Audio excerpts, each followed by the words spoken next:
मेरो आज पहिलो दिन अनि पहिलो दिनमा हामी नयाँ ठाउँ नयाँ मान्छे अथवा काम चाहिँ एउटै हो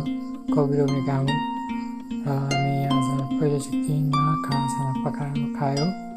पानी सानी भर्न गयो सुत्ने ठाउँको तयारी गयो झुलको व्यवस्था गयो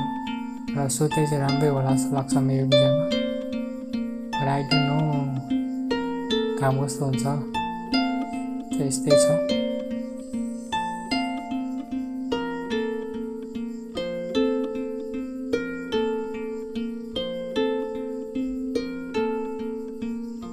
हामी पानी भर्न गएको यो चाहिँ स्कुल तर स्कुल चाहिँ के गर्नु बेसरी नभएर बन्द भएको रहेछ यो स्कुल र पानी भर्ने ठाउँ तलतिर जाने रहेछ यो यस्तोमा दुईवटा बोर्डिङ रहेछ यो छुने